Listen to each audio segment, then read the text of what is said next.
me lisez peut-être comme un numéro, un formulaire, un taux, un empilement de pièces jointes.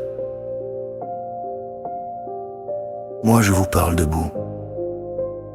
Je suis autiste, pas celui qui dérange gentiment, celui qui a appris trop tôt à se taire pour survivre. À l'école, on m'a dit « Comporte-toi comme un être humain, on n'a pas d'animaux ici. »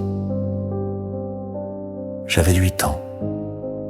J'ai compris que pour être accepté, il fallait disparaître sans mourir. Alors j'ai compensé, j'ai serré les dents. J'ai appris à encaisser en silence ce que d'autres appellent aujourd'hui résilience. Chez moi, le mot psychologue ne voulait pas dire aide, il voulait dire menace, il n'est pas normal. Il faut le soigner. Je les entendais, même quand on faisait semblant que non. On ne m'a jamais expliqué le monde, ni le corps, ni les limites, ni la peur. On m'a puni, on m'a honté. J'ai grandi sans filet.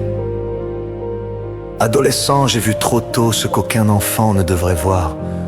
Violence, sexualité brute, extrême, sans cadre, sans adulte, sans traduction. J'aurais pu dévier, j'aurais pu tomber. Beaucoup l'auraient fait. Moi, j'ai freiné. Seul. Plus tard, j'ai travaillé. Pas parce que c'était facile, parce que je croyais que tenir me donnerait enfin le droit d'exister.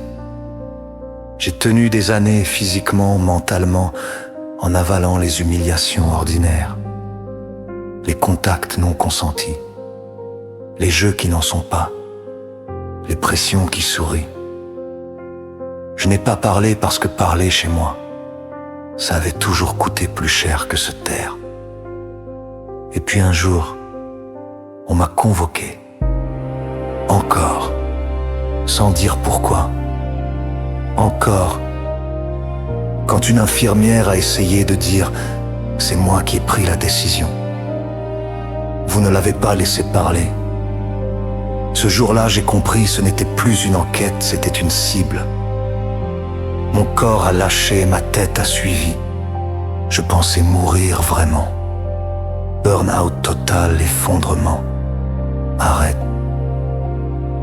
Ce n'est pas là que je suis devenu fragile. C'est là que je me suis arrêté avant de devenir dangereux. Aujourd'hui, je ne vous demande pas un privilège. Je ne vous demande pas une médaille. Je ne vous demande pas de croire à mon talent. Je vous demande un filet. Parce que sans aide, sans allocation, sans sécurité minimale, je bascule. Pas dans la paresse, dans la rue, dans la rechute, dans le silence définitif. Vous dites que j'écris bien, que je réfléchis, que j'ai des projets.